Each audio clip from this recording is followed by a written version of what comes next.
Hey friends, this is Marilyn from tarotclarity.com again, and today I'm not wearing my headphones. I've observed that many comments in recent days have been regarding I can't be heard. So if you're one of the folks who couldn't hear me, I hope you're watching, and I'm not wearing my headphones, and so let me know if you hear this. If you still don't hear this, my volume is way up. Everything's functional on my phone. So if you're unable to hear me at this stage, maybe there's something about your own phone settings or however you're watching it. There's a couple things that I kind of want to touch base on. One of the things is that I'm really excited. I will be showcasing a new deck by Marco Benedetti. Now, I don't know exactly when he'll be sending it to me, but when Marco sends a deck from Italy, I get it in about 3 or 4 days, super fast.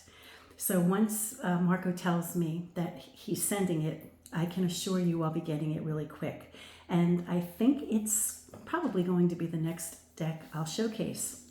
I've observed in recent weeks, particularly since I've done a few videos on Sebastian Rogers' situation, that my subscription rate has jumped a lot.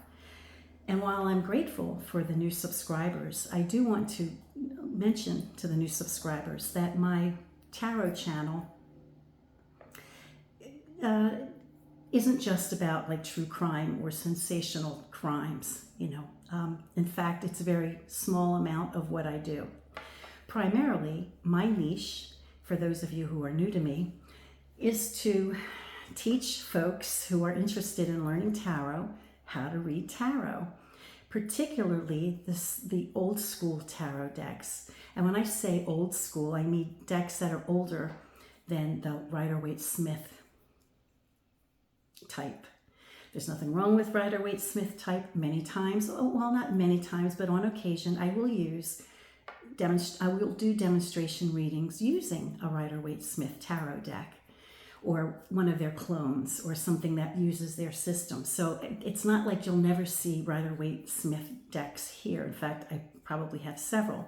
And in my vast collection of hundreds of decks, probably at least 100 or 200 decks are of the Rider-Waite-Smith variety. However, my niche is for those folks, probably mostly American, who have an interest in the old school decks, like the Tarot of Marseille, or the Italian old school decks that are pips, right? Because it seems like a lot of people they're not as frequently seen in the United States. It's becoming more popular. There are people like myself who make it popular, right? But there's still a certain amount of hesitation to use them, or a lack of confidence. And so this channel really has been addressed to those folks, and trying to demonstrate, doing many demonstration readings using those kind of decks, just to make the pip style decks, historic decks, a little more popular in the United States in particular. In Europe, I think it's probably the norm, with the exception of the United Kingdom. Now, I'm still addressing mostly my new subscribers. I will do history, mystery kind of readings, and occasionally I'll do a reading on whatever happened to, like, Amelia Earhart, for example, or things like that.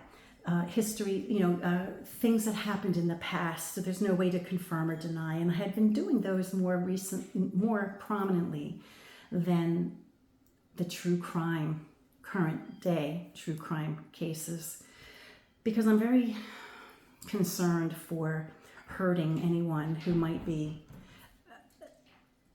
related, or hurting any loved ones of these victims. When you have a channel, especially if you're addressing or you're talking about something that's very painful to another human being, I'm reluctant to put sadness out there. But sadness is, unfortunately, part of life.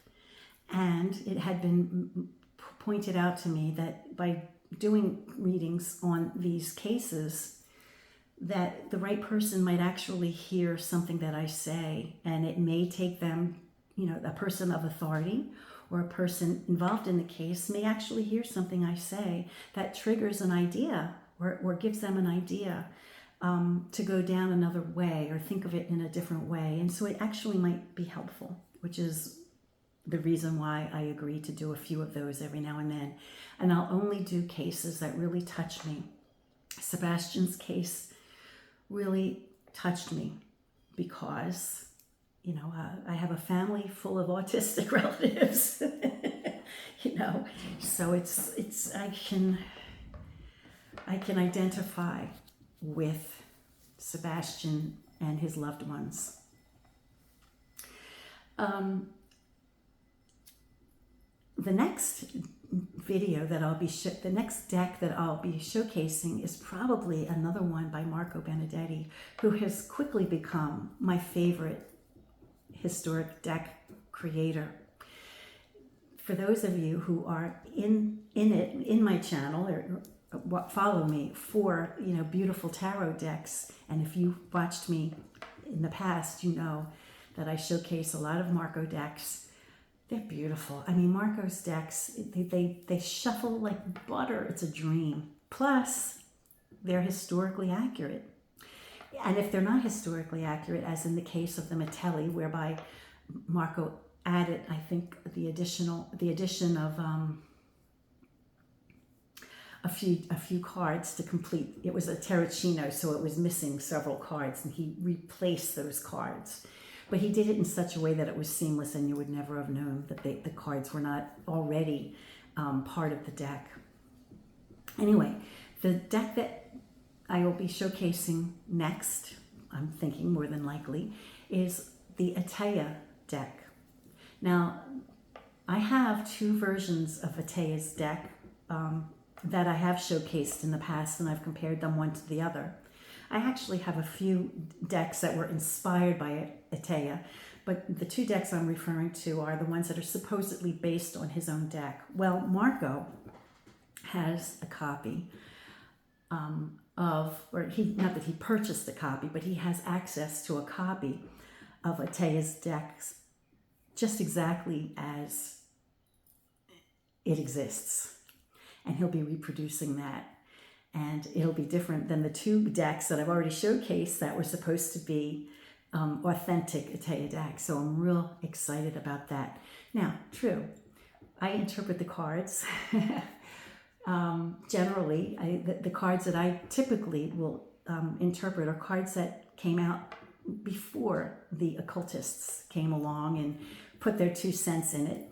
But Atea is interesting because he was one of the first, I think he's credited for being the first individual who was out there as a tarot reader, not maybe done in the closet or behind closed doors. I'm convinced that a lot of little old Italian ladies and maybe a lot of little old Parisian ladies were interpreting the cards long before Atea came. I mean, there's common sense will tell me that.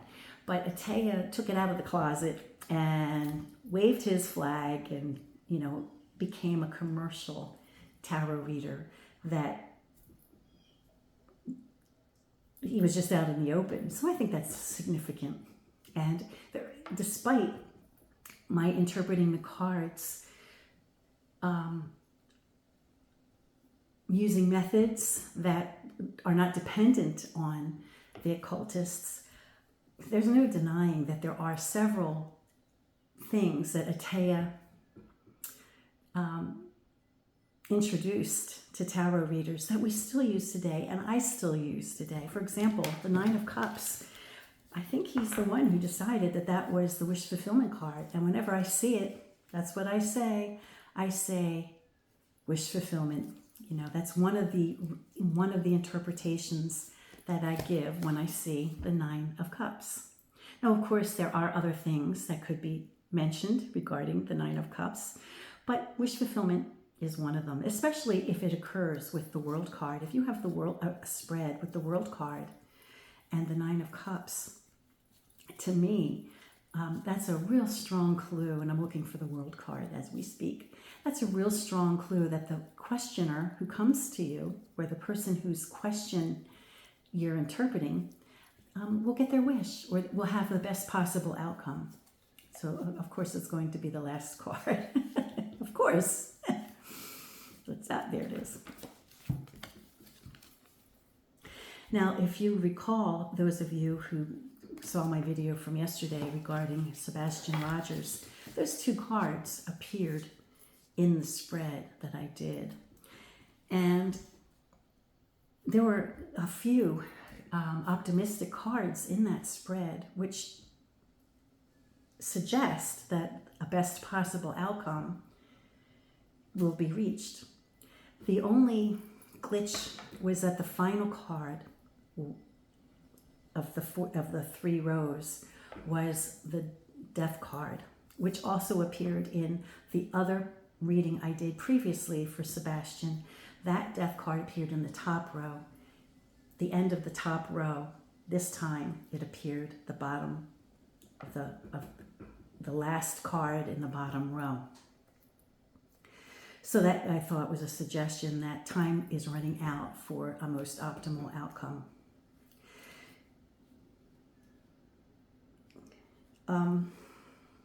Let's see. I do want to comment on a few things. There have been occasions where commenters have been a little bit on the, what's the word? The rude side. You know, I consider myself a very polite person. I think that I, for the most part, am respectful of others, and I try to see different perspectives and points of view. I know how I feel about things, but there are times when I realize that people don't see things the way I see them. And I just say thank you for commenting or something like that. But, you know, every now and then I am a human being, and every now and then somebody says something that kind of is like exceptionally rude. And I'll remind them that I'm not everyone's cup of tea, and they have the option of not watching my channel, you know, because that's the politest way I can think of to say, go be rude elsewhere, you know. So they'll call me out on it, and then they'll start something. And of course, I just delete and block or hide or whatever it is that you do on YouTube, because I don't have time for that. So I just wanted to mention that there is a polite way of responding to things that you don't agree with. And one, you don't have to respond at all. Two, if you do respond, I appreciate it, because it just helps me out with the algorithm. So the more you hate me and the more you argue with me, the better it is for me. However, I don't have time to go back and forth to argue with people, you know. So basically, after a couple of words have been exchanged where I've tried to be polite, I'll finally just say, I'm not your cup of tea, go elsewhere. And that'll be as rude as I get. But for some people, that's extremely rude. And I just want to remind you that this is a free channel, and I give a lot of information out there on tarot decks, showcasing decks, how to read the cards, you know, true crime readings, which frequently are on point. So I do offer a service, and it's for free. I've resisted membership, you know, because I try to be accessible. I try to be accessible to everyone, you know. And so I think for that alone, I probably deserve a little more respect than some individuals are giving me. But at any rate, if you're a new subscriber, and I have many new subscribers just in the past few weeks, I welcome you, and I hope you find your niche here. I try to offer something for everyone who's looking at tarot, you know, whether it's showcasing historic decks, doing demonstration readings, history, mystery kind of readings. I do movies, you know, I'll showcase a movie, usually classic film, and I'll go through all the plot points, and then I'll do readings on questions about that were not answered in the film, So I do those, and those are very popular, especially for somebody who's interested in classic film. That seems to be a very popular one. And then, of course, current day crime. I've just begun doing it. The first one I think I started with was Cavalcante, who was an escaped convict, I believe, in Pennsylvania. And then I did a few on the Idaho 4, which touched me. The Cavalcante I did because I grew up in that area, so that's why I did Cavalcante. The Idaho 4 just devastated me. Those young people, Kaylee, Maddie, Ethan, and Zaina, it was a devastating thing, and it touched me deeply, and so I did some readings on their behalf. And now with Sebastian definitely